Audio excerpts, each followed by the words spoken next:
Indian economics का chapter 1, Indian economy on the eve of independence, ये chapter हम लोग का कंप्लीट तो हो गया है। अब इसका एक शॉर्ट रिकैप, क्विक रिकैप करेंगे, ठीक है। और अगर ये वीडियो आप लोग लास्ट डे बोर्ड्स के एक दिन पहले देख लेते हो तो ये चैप्टर फिर पढ़ने का ज़रूरत नहीं होगा, क्योंकि जितने भी इम्पोर्टेंट पॉइंट्स हैं I will be discussing it, ठीक है। तो सबसे पहले जो सबसे इम्पोर्टेंट चीज़ था, why are we starting this chapter, हम लोग के लिए इंडियन इकोनॉमिक्स पढ़ना इम्पोर्टेंट क्यों था? बिकॉज प्रेजेंट को समझने के लिए, फ्यूचर प्रोस्पेक्ट्स देखने के लिए we have to look into the past, ठीक है। तो जब तक इकोनॉमी के पास्ट में नहीं जाएंगे तब तक प्रेजेंट और फ्यूचर को नहीं समझा जा सकता, ठीक है। अब टॉपिक वाइज आएंगे, ठीक है। टॉपिक 1 इस चैप्टर का था लो लेवल ऑफ इकोनॉमिक डेवलपमेंट। सबसे पहला टॉपिक क्या था कि कॉलोनियल रूल के समय, ब्रिटिश के रूल के समय इकोनॉमिक डेवलपमेंट बहुत ज़्यादा लो था, ठीक है।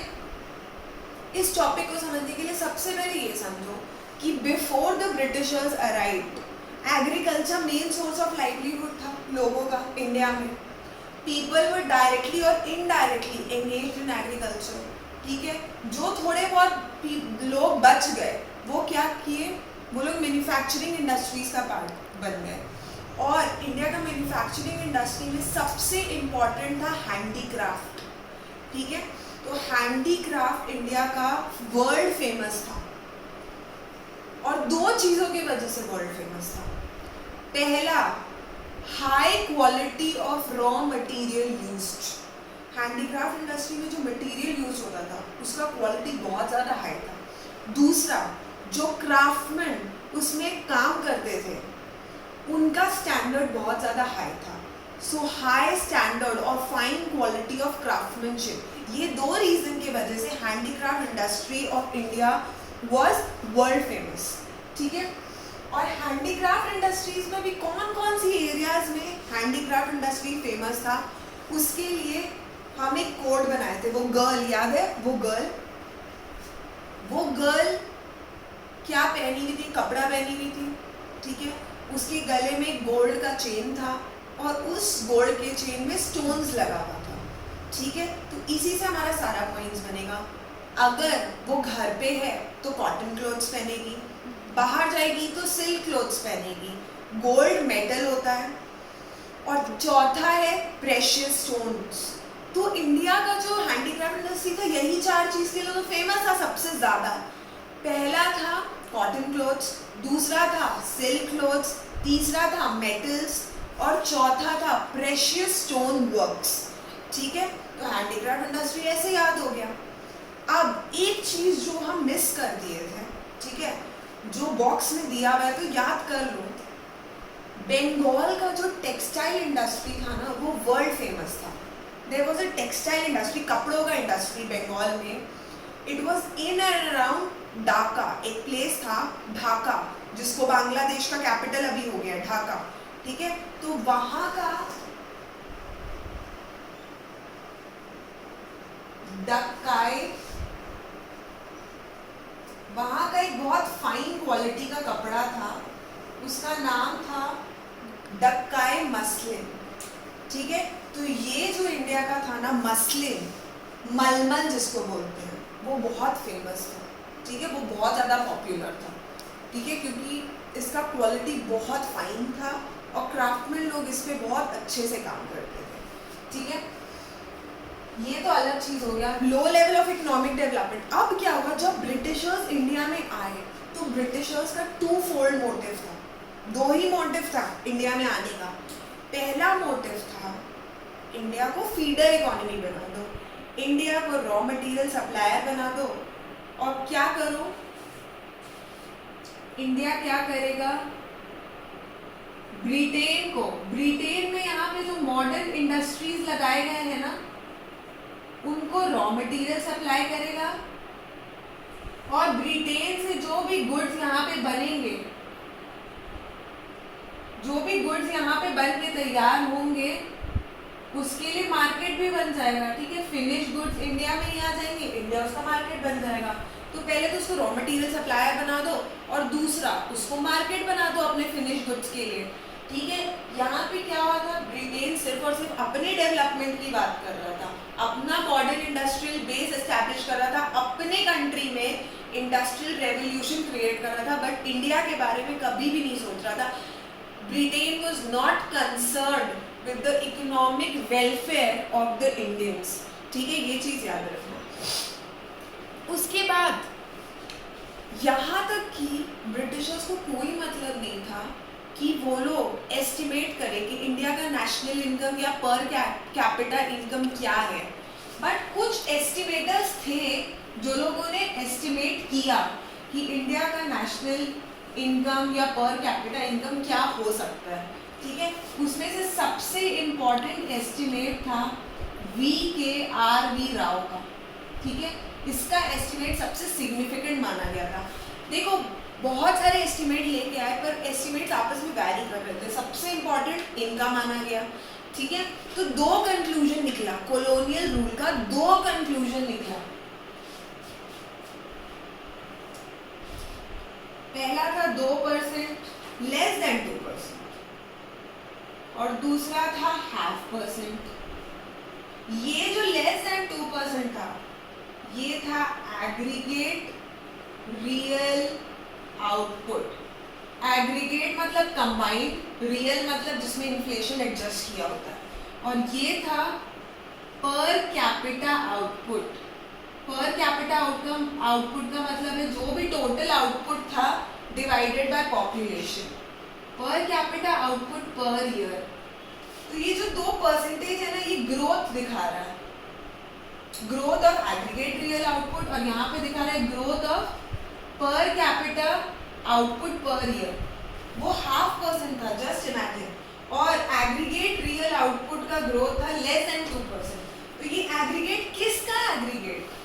एग्रीगेट था first half of the 20th century.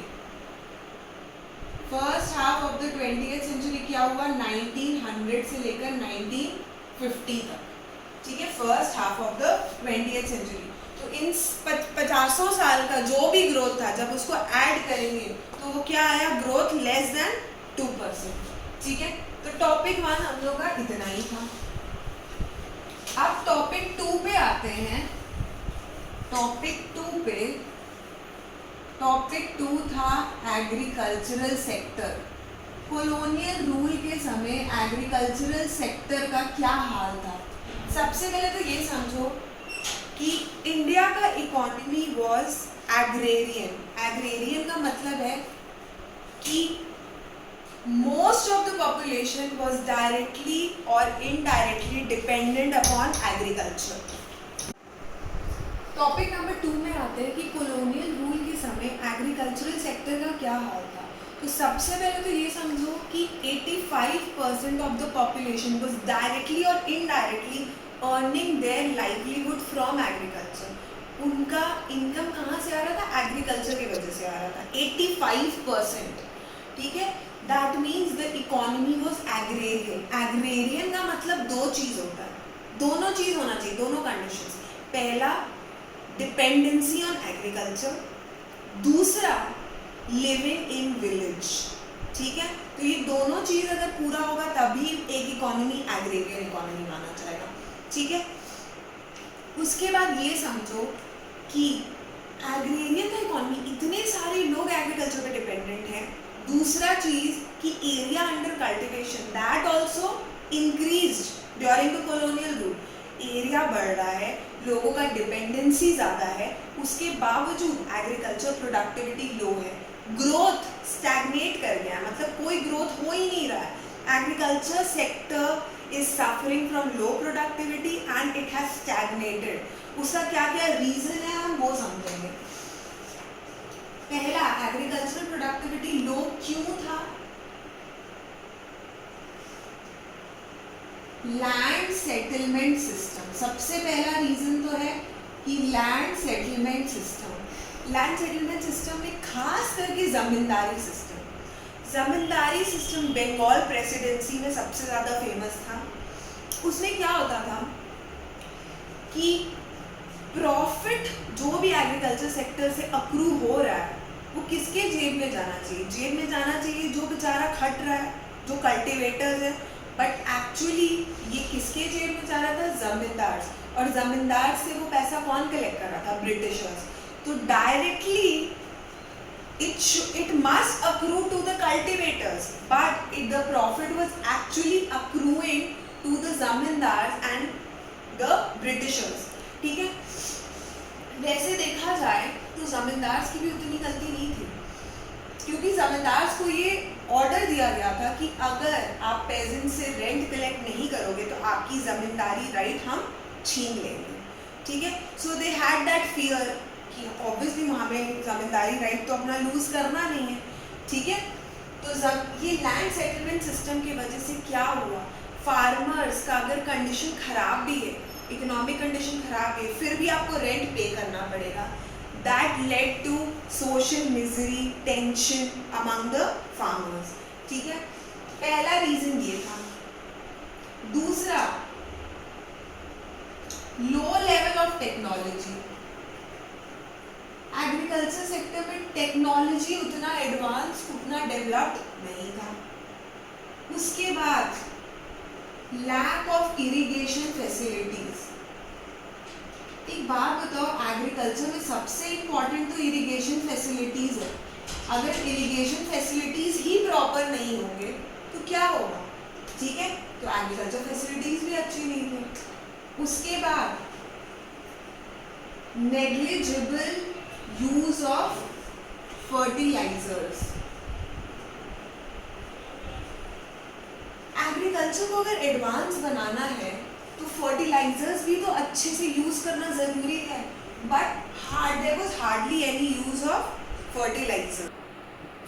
Then with time क्या हुआ, ये सारा प्रॉब्लम्स तो था ही एग्रीकल्चर में। विद टाइम क्या हुआ कि इरिगेशन फैसिलिटीज इंप्रूव करने लगा, थोड़ा बहुत, बहुत ज़्यादा नहीं, but it improved a little. But in spite of that कुछ एरियाज में अभी भी इन्वेस्टमेंट नहीं हो पा रहा था। ठीक है, कहाँ पे? Lack of investment in certain areas. कौन कौन से सर्टेन एरियाज थे? पहला था टेरेसिंग, जो टेरेस फार्मिंग होता है ना, उसमें कोई इन्वेस्टमेंट नहीं था। दूसरा ड्रेनेज में कोई भी वो नहीं था। उसके बाद फ्लड कंट्रोल में कोई इन्वेस्टमेंट नहीं था कि फ्लड को कंट्रोल करने के लिए कोई तरीका निकाले। ड्रेनेज का प्रॉपर फैसिलिटी कुछ भी नहीं। चौथा था desalination of soil, removing of salt from the water, उसका भी कोई फैसिलिटी नहीं था। उससे क्या होगा, क्रॉप्स अल्टीमेटली उनको हार्म पहुंचेगा, पर इसके लिए कोई भी उपाय नहीं किया गया, कोई सॉल्यूशन, कोई इन्वेस्टमेंट नहीं किया गया। ठीक है, इसके बाद एक इम्पॉर्टेंट पॉइंट और आता है, कमर्शियलाइजेशन ऑफ एग्रीकल्चर।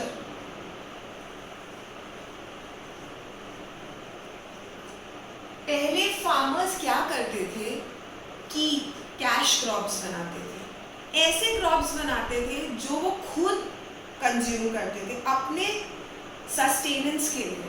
ठीक है, बट अब क्या हो गया कि वो लोगों को लगा कि प्रॉफिट कैश क्रॉप्स में ज़्यादा है।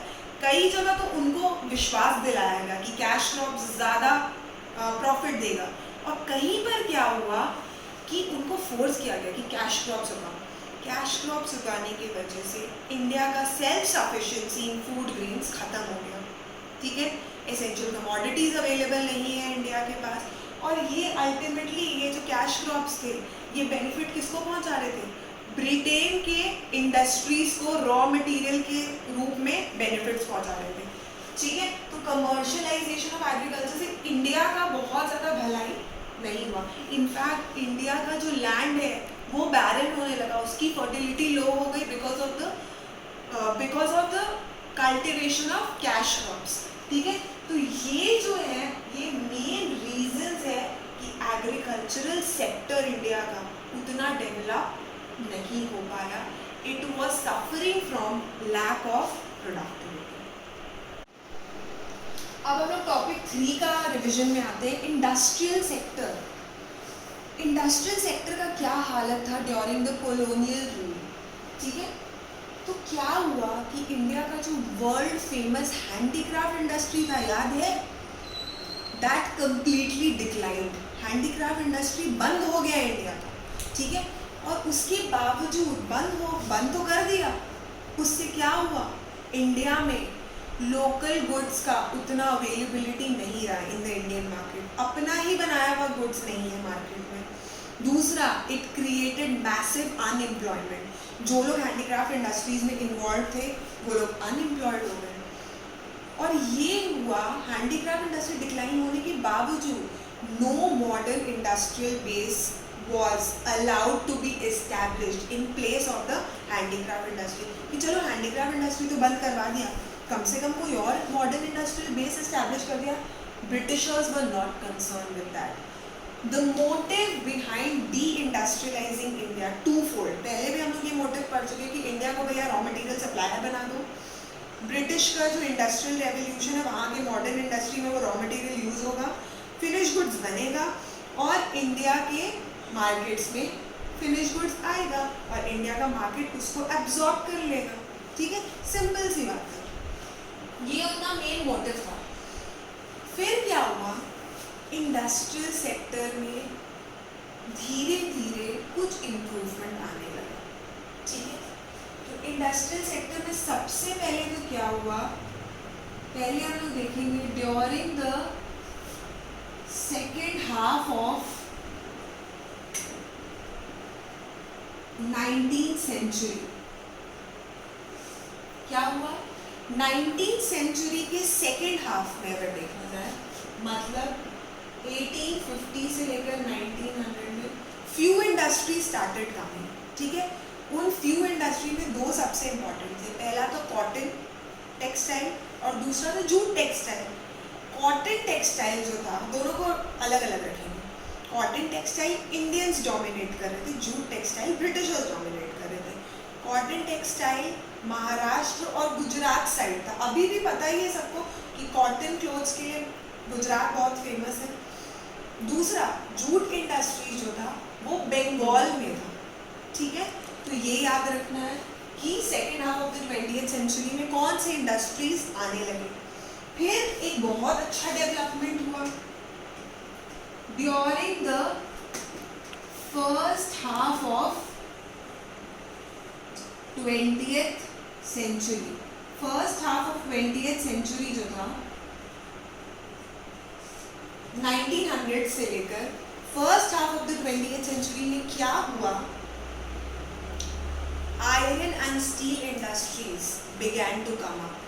ठीक है, जिसमें से सबको पता है कि टिस्को एक बहुत फेमस है, Tata iron and steel company. वो कब इस्टेब्लिश हुआ, इम्पोर्टेंट है, 1907 में. ठीक है, उसके बाद few other industries came up, क्योंकि इंडिया डेवलप होने लगा था. सीमेंट के घर बनाने लगे लोग, तो सीमेंट इंडस्ट्री पॉपुलर हो गया. लोग पढ़ाई लिखाई करने लगे तो पेपर इंडस्ट्री आ गया.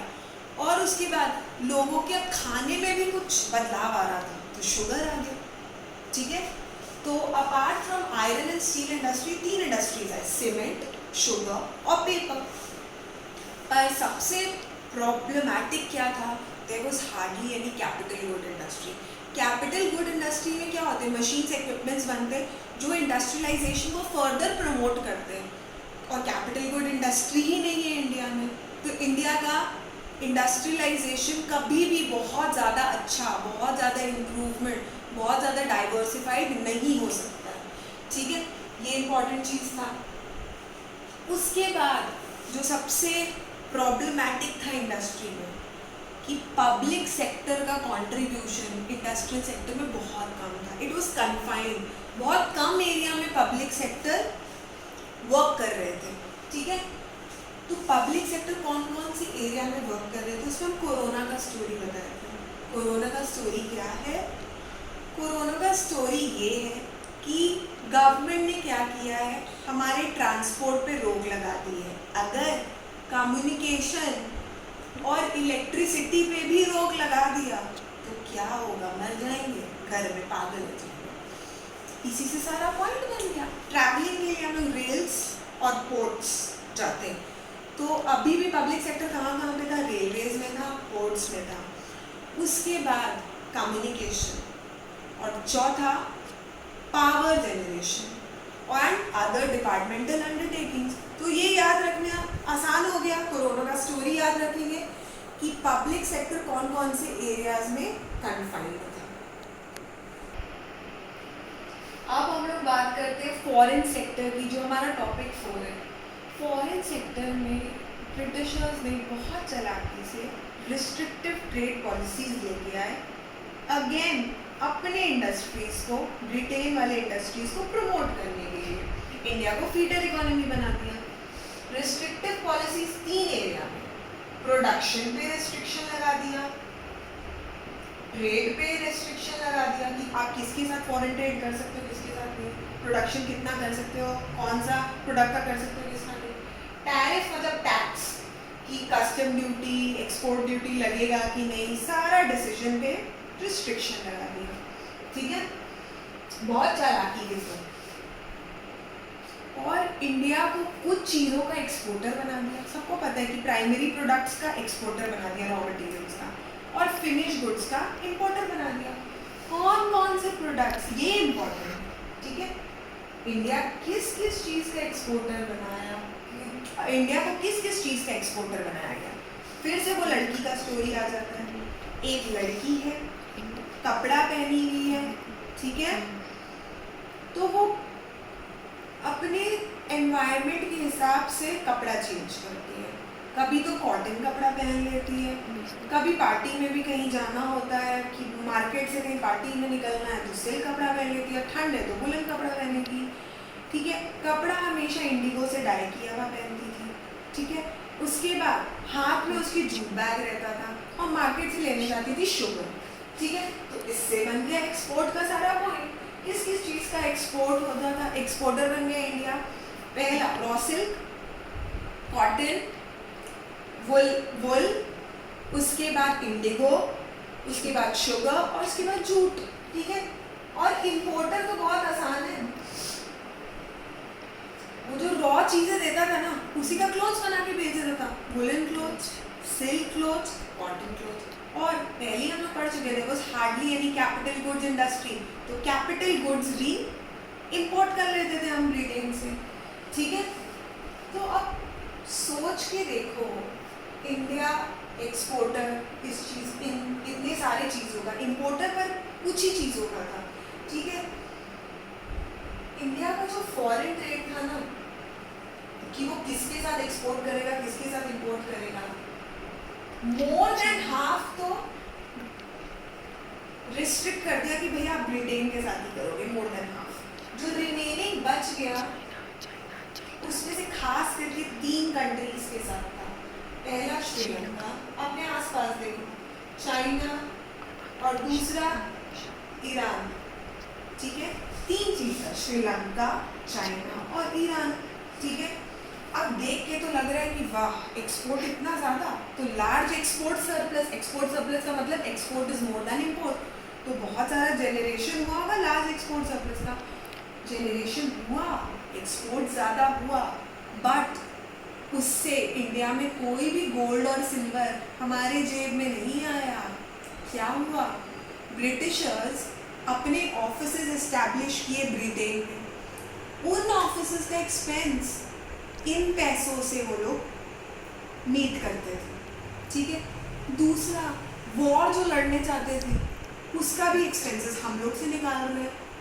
तीसरा, हम लोग इंपोर्ट करते थे सर्विसेज बाहर से, इनविजिबल आइटम सर्विसेज जो बाहर से इंपोर्ट करते थे, उसमें हमारा पैसा चला जा रहा, तो हमारे पास बच क्या रहा था, कुछ भी नहीं। दूसरा, इससे और ज़्यादा हार्म क्या पहुंचा कि एसेंशियल कमोडिटीज़ जो इंडियन मार्केट में पहले अवेलेबल थी, फूड ग्रेन्स, क्लोथ्स, केरोसिन, अब वो भी इंडिया को बाहर से भीख मांगना पड़ रहा। So even essential commodities were not available with in the country.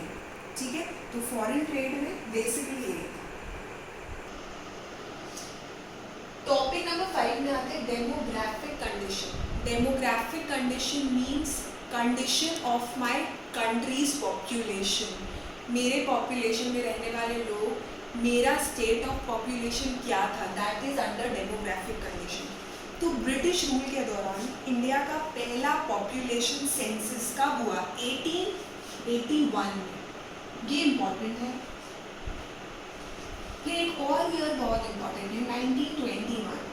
1921 के पहले इंडिया फर्स्ट स्टेज में था of demographic transition. First stage of demographic transition क्या था? हाई बर्थ रेट और हाई डेथ रेट। और आफ्टर 1921 क्या हुआ? India came under the second stage of demographic transition, मतलब डेथ रेट थोड़ा सा कम हुआ। तो थोड़ा सा कम होने से बहुत ज़्यादा पॉपुलेशन या पॉपुलेशन की ग्रोथ में फ़र्क नहीं पड़ा, ठीक है। पॉपुलेशन की तो बात यहाँ पे ख़त्म हो गई। दूसरा चीज़ जो डेमोग्राफिक कंडीशन में आता है, लिटरेसी। इंडिया की लिटरेसी का क्या हाल था? इंडिया की literacy was less than 16%। India की लिटरेसी वॉज लेस दैन 16%। और फीमेल लिटरेसी अगर देखा जाए तो इट वॉज जस्ट 7%, ठीक है। Female literacy was just 7%। दूसरा, उसके बाद तीसरा, इंडिया का पब्लिक हेल्थ फैसिलिटीज। इंडिया का जो पब्लिक हेल्थ फैसिलिटीज था वो या तो अनअवेलेबल था या हाईली इनएडिक्वेट, अनसैटिस्फैक्टरी था, ठीक है। और हर जगह water and airborne diseases had prevailed throughout the country। हर जगह लोगों को बीमारी हो रही थी वाटर एंड एयर से related, water and air borne diseases, ठीक है। उसके बाद मोर्टैलिटी रेट की बात करते हैं। तो mortality rate means death rate. Death rate was very high. और इन्फेंट मोर्टैलिटी रेट तो आप सुन के आपको धक्का लग जाएगा, इट वॉज 218 per 1000। मतलब 1000 बच्चे जो इन्फेंट स्टेज में है 0 से 2 ईयर्स में, उसमें से सिर्फ और सिर्फ 218 बच्चों की डेथ हो जाती थी, बाकी रिमेनिंग बच्चे ही सिर्फ बच पाते थे। सोचो 1000 में से 218 बच्चे मर जाते थे, ठीक है। That was the mortality rate. उसके बाद लिटरेसी हो गया, पब्लिक हेल्थ हो गया, मोर्टैलिटी हो गया। उसके बाद बताया गया पॉवर्टी के बारे में। सिर्फ और सिर्फ ये चीज़ बताया गया है कि poverty, there was wide spread poverty everywhere. Poverty के बारे में सिर्फ और सिर्फ यही बताया गया कि ऑब्वियसली जो कंडीशन था ना, तो पॉवर्टी ऑब्वियसली बात है हर जगह होगा ही होगा। और लास्ट पॉइंट था लाइफ एक्सपेक्टेंसी। लाइफ एक्सपेक्टेंसी सोच के देखो, सिर्फ और सिर्फ 44 ईयर्स। लोग सिर्फ और सिर्फ मैक्सिमम कितना जी पाते थे? 44 years. Average population, average life expectancy was just 44 years. अब टॉपिक नंबर 6 में आते हैं ऑक्यूपेशनल स्ट्रक्चर, ठीक है। ऑक्यूपेशनल स्ट्रक्चर का मतलब है distribution of workforce in the different sectors. मतलब कितने, मेरा जो पॉपुलेशन है उसमें से कितने लोग एग्रीकल्चर में थे, कितने लोग मैन्युफैक्चरिंग में थे और कितने लोग सर्विस सेक्टर में थे, ठीक है। तो अगर ये 3 को डिवाइड करते हैं, एग्रीकल्चर, मैन्युफैक्चरिंग और सर्विस सेक्टर, एग्रीकल्चर में 70 to 75% ऑफ द पॉपुलेशन यहाँ पे काम कर रहे थे, मैन्युफैक्चरिंग में ओनली 10% और सर्विस सेक्टर में 15 to 70 to 75 है, ठीक है। और उसके बाद 10 तो यही हो गया, तो 20 यहाँ बचा, 15, हाँ 15 to 20% they were in the service sector, ठीक है, जो रिमेनिंग बच गए। ये तो ठीक है। ऑक्यूपेशनल सेक्टर का एक और इम्पॉर्टेंट पॉइंट है रीजनल वेरिएशन।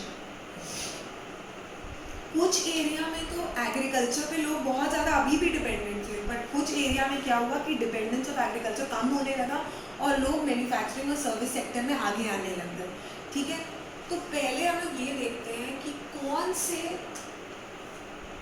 पहला BBM जो मेट्रो सिटीज़ थे 3, बॉम्बे, बंगाल और मद्रास, वहाँ पे क्या हुआ कि एग्रीकल्चर पे डिपेंडेंस कम हुआ और इंडस्ट्रियल सेक्टर्स में, सर्विस सेक्टर में लोग का डिपेंडेंस बढ़ने लगा। उसके बाद दूसरा हम लोग का कोड वर्ड था प्रो। ये 3 स्टेट में अभी भी लोग एग्रीकल्चर सेक्टर पे ज़्यादा डिपेंडेंट थे, पंजाब, राजस्थान और उड़ीसा। ठीक है, तो ऑक्यूपेशनल स्ट्रक्चर में सिर्फ और सिर्फ ये। अब टॉपिक नंबर 7 में आते हैं इंफ्रास्ट्रक्चर। ठीक है, इंडिया का जो इंफ्रास्ट्रक्चर है, बेसिक इंफ्रास्ट्रक्चर, वो डेवलप हुआ ब्रिटिश में। उसमें क्या क्या आता है? Railways, ports, water transport, post and telegraph. ठीक है, तो 100% ये एरियाज डेवलप हुए थे, बट उसके पीछे भी उनकी एक चाल थी। It was only meant to subserve economic policies pursued by the Britishers. अपने इंटरेस्ट के लिए ये सारी चीज़ों को डेवलप किया। पहले बात करते हैं रोड्स की। तो रोड्स का कंडीशन पहले भी इंडिया में बहुत अच्छा नहीं था, पर जब ब्रिटिशर्स आए थोड़ा बहुत डेवलपमेंट हुआ, थोड़ा बहुत हुआ। उसके पीछे भी रीज़न था। उसके पीछे 2 मेजर रीज़न था। पहले जो आर्मी वाले ना, उनको मोबिलाइज करने के लिए काम आया रोड्स, एक जगह से दूसरे जगह ले जाने के लिए, mobilising the army with in the country. दूसरा सबसे important motive, raw material India की कंट्री साइड से निकालो, उसको नियरेस्ट पोर्ट और रेलवे में पहुंचाओ, और वहाँ से फिर वो कहाँ जाएगा? ब्रिटिशर्स के पास, ब्रिटेन में, और अदर ल्यूक्रेटिव फॉरेन डेस्टिनेशंस, जो अदर प्रॉफिटेबल फॉरेन डेस्टिनेशन में वहाँ जाएगा। ठीक है, तो 2 पर्पस था, मेन पर्पस था रोड्स का, जो पूरा का पूरा ब्रिटिशर्स ने अपने लिए सोच समझ के बनाया था। बट रूरल एरियाज में अभी भी अक्यूट शॉर्टेज था ऑफ ऑल वेदर रोड्स। ठीक है, ऑल वेदर रोड्स के वजह से क्या हुआ, ये जो अक्यूट शॉर्टेज था, तो जब भी रेनफॉल होता था, नेचुरल कैलामिटीज़ होती थी, या फिर फैमिन से सफ़र कर रहा होता था विलेज इकोनॉमी, तो वहाँ का प्रॉब्लम्स कम नहीं हो पाता था, क्योंकि लोग वहाँ पहुँच ही नहीं पाते थे। ऑल वेदर रोड्स ही नहीं थे। हल्का सा रेनफॉल हुआ, हल्का सा कैलामिटी आया, रोड पूरा का पूरा बर्बाद हो गया। तो people were not able to access the rural population. ठीक है, उसके बाद आते हैं railway, which was a major contribution of the Britishers to India. ठीक है, it was developed in the year 1850। India में कब इस्टेब्लिश हुआ? 1850 में। इसके बहुत सारे पॉजिटिव चीज़ें थे। लॉन्ग डिस्टेंस ट्रैवल आसान हो गया, जोग्राफिकल कल्चरल बैरियर्स हट गया। ठीक है, कमर्शलाइजेशन ऑफ एग्रीकल्चर में भी हेल्प किया। ऑब्वियसली रॉ मटेरियल्स को कैरी करने के लिए इट फॉस्टर्ड कमर्शलाइजेशन ऑफ एग्रीकल्चर। ठीक है, बट ऑब्वियसली बात है, रेलवेज की वजह से भी कमर्शलाइजेशन हो रहा है, बट एक्सपोर्ट सरप्लस अपने जेब में आ रहा है क्या? नहीं। इंडिया का सेल्फ सफिशिएंसी भी खराब हो गया, तो अल्टीमेटली इंडिया को इकोनॉमिक लॉस ही दे रहा था वो रेलवे भी। ठीक है, उसके बाद आते हैं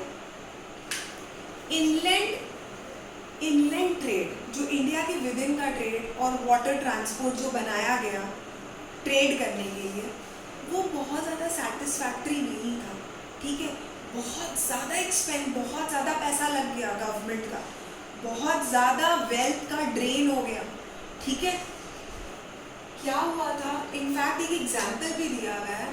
ठीक है, coast canal on the Orissa coast, उस पर इतना पैसा लग गया, उसके बाद भी उसका डेवलपमेंट बहुत अच्छा नहीं हुआ। और दूसरी बात ये थी, एक तो उसका डेवलपमेंट अनसेटिस्फैक्ट्री था हाईली, और दूसरा रेलवेज हर जगह आ गए ना, हर नेटवर्क में रेलवे आ गया, तो रेलवे के साथ वो कम्पीट ही नहीं कर पाया। तो क्या हुआ, फाइनली इनलैंड वाटर ट्रांसपोर्ट को बंद कर दिया गया। ठीक है, उसके बाद टेलीग्राफ की बात करते हैं। इलेक्ट्रिक टेलीग्राफ जो था वो बहुत एक्सपेंसिव था, पर it was important for maintaining law and order with in the country. ठीक है, उसके बाद पोस्ट की बात करते हैं। तो पोस्ट की वजह से ऑब्वियसली वो पब्लिक को सर्व तो कर रहा था, बट इट वॉज हाईली इनएडिक्वेट। ठीक है, अब हम लोग देखने वाले हैं कि ये सारा जो ब्रिटिशर्स रायता फैला के गए थे ना अपने इकोनॉमिक पॉलिसीज़ की वजह से, उससे इंडिया को 1947 में इंडिपेंडेंस तो मिल गया, पर हर सेक्टर का क्या हालत हो गया, ये हम लोग कंक्लूजन में पढ़ेंगे कि अब गवर्नमेंट के पास कितना बड़ा चैलेंज आ गया because of the British rule. Her sector में क्या क्या चैलेंजेस थे, क्या क्या ज़रूरतें थी, क्या क्या ड्रॉबैक्स रह गए, वो हम लोग कंक्लूजन में देखेंगे। एग्रीकल्चर में सबको पता है दो सबसे इम्पॉर्टेंट चीज़, एक तो लेबर बहुत ज़्यादा, सरप्लस लेबर बहुत ज़्यादा, इतने लोगों का ज़रूरत नहीं, सब एग्रीकल्चर में आके बैठे हैं। दूसरा लो प्रोडक्टिविटी, तो भैया सरप्लस लेबर और लो प्रोडक्टिविटी का कुछ तो करना पड़ेगा। अब आते हैं हम लोग इंडस्ट्रीज़ में, ठीक है। तो इंडस्ट्रीज़ में ना तो मॉडर्नाइजेशन था, कोई मॉडर्न इंडस्ट्रियल बेस बहुत ज़्यादा तो डेवलप हो नहीं पाया, ना मॉडर्नाइजेशन था, ना डाइवर्सिफिकेशन था कि अलग अलग इंडस्ट्रीज़ में लोग घुसे हों, नहीं। कैपेसिटी भी नहीं थी इंडिया की, तो कैपेसिटी भी डेवलप करना ज़रूरी था। हम लोग ये भी देखें कि public investment, public sector invest कर रहा था उस एरिया में, कुछ ही सेक्टर्स में कन्फाइंड था, तो पब्लिक इन्वेस्टमेंट करना भी यहाँ पे ज़रूरी था। तो ये चार चीज़ इंडस्ट्रीज़ में लैक कर रहा था जो ज़रूरी था। फॉरेन ट्रेड में आप लोगों को पता है इंडिया को क्या बना दिया गया, feeder economy, raw material supplier बन जाओ, मार्केट भैया फिनिश गुड्स के लिए मार्केट बन जाओ, तो फॉरेन ट्रेड का तो बहुत बुरा हाल था। उसके बाद आते हैं इंफ्रास्ट्रक्चर। इंफ्रास्ट्रक्चर में हम लोग देखें कि बहुत ज़्यादा तो कुछ डेवलप नहीं हो गया। इंफ्रास्ट्रक्चर में बेसिक उनका क्या काम था कि भैया अपने इकोनॉमिक इंटरेस्ट को सपोर्ट करना है, इंडियंस की वेलफेयर के बारे में वो लोग कभी भी नहीं सोचा था। दो railway was one of the biggest contribution of the Britishers, but बहुत ज़्यादा उसमें भी बहुत सारा डीमेरिट्स था, ठीक है। उसके बाद लास्ट बात करते हैं डेमोग्राफिक कंडीशन। तो लोगों का क्या हाल हो गया था, population, rampant poverty and unemployment was prevalent throughout the country. लोग पॉवर्टी और अनएम्प्लॉयमेंट की वजह से सफ़र कर रहे थे। तो इन सब चीज़ों का एक जिस्ट निकलता है कि अब गवर्नमेंट को क्या करना पड़ेगा, सिर्फ और सिर्फ